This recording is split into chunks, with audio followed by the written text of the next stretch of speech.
Have you ever been an advocate for women's education? Have the Taliban ever taken over your hometown and you had to live under them? Have you ever been shot in the head and survived?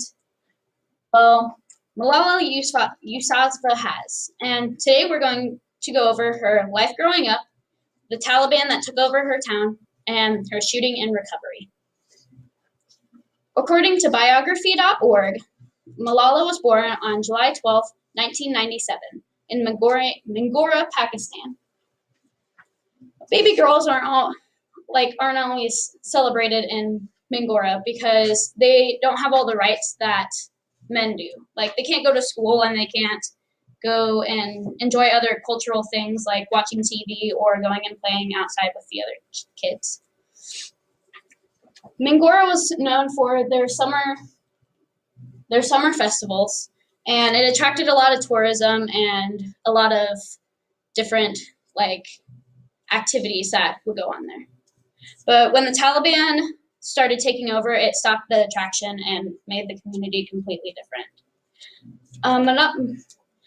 Malala's father was a very big advocate for women's education and kind of wanted Malala to have the same rights that men did in Mingora. So they both stood up to the Taliban.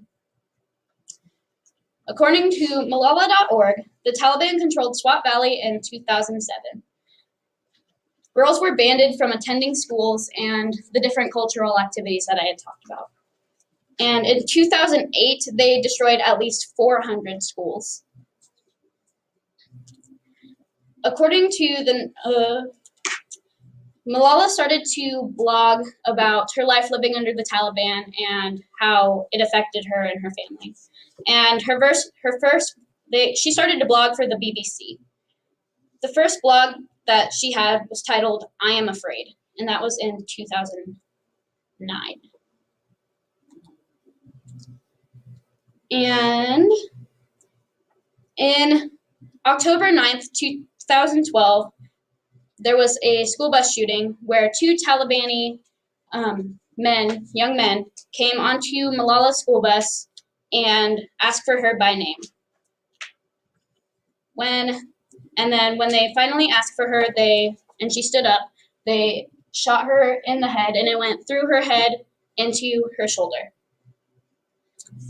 When this happened, she was flight lifted to a hospital in Mingora and stayed there for a little bit. But when they couldn't provide any more care for her, she flew out to England to get more care.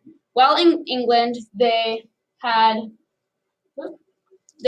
ended up taking her out of her medically induced coma and told her about all the surgeries and therapies that she would have to go through, including the therapy to the left side of her face to repair the nerves, which were paralyzed because of the shooting. She had to go through tons of therapy and treatment for the shootings. After she had gone through all of that, she had started a global revolution, and all these people came together to support her and her cause. By the age of 16, she had visited New York and spoke at the United Nations. She published a book that same year titled "I Am Malala," and then in 2013, she won the Freedom of Thought Award provided by the European higher people. And a year later, she had won the Nobel Peace Prize at 17. She has been the youngest person to win the Nobel Peace Prize ever.